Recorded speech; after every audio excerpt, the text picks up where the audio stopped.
Ilang pointers naman ang paalala ni Coach Yeng Guiao sa kanyang players sa pagharap nila sa Blackwater Elite bukas. Ano ang mga ito? Alamin natin yan sa report ni Maria Isabel Reyes.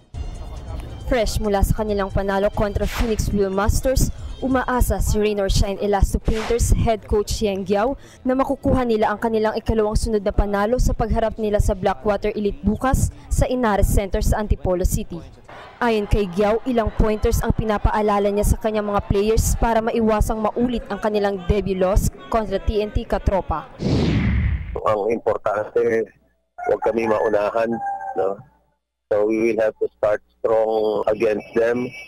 We will have to control our turnovers. Kaya kami natalo nung first game namin sa Token Tech. Masyado kaming maraming turnovers. If we're able to beat the other team off the board, that gives us an opportunity to run our running game, no? to play our running game. Target ng 2016 PBA Commissioner's Cup champion na makuha ang momentum para sa isang good start sa season-ending conference. Naniniwala naman si Guiao na may malaking bentahe ang kanyang kupunan kontra Elite na hindi pa sila tinatalo mula nang mag-umpisa ang mga ito sa PBA.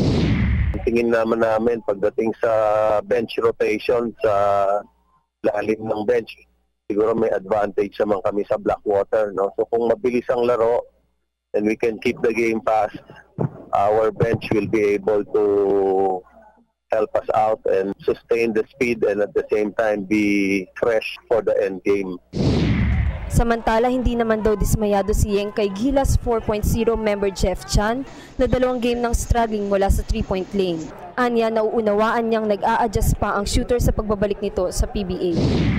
Alam namin medyo pagod si Jeff galing sa Gilas.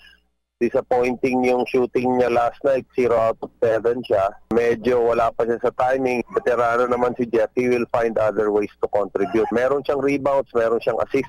But in the meantime, we will keep waiting for him to get his shooting rhythm back. Kapwa target na makuha ang ikalawang sunod na panalo, alas 4:15 ng hapon bukas, nakatakda ang sagupaan ng Elasto Painters at Blackwater Elite. Maria Isabel Reyes, PTV Sports.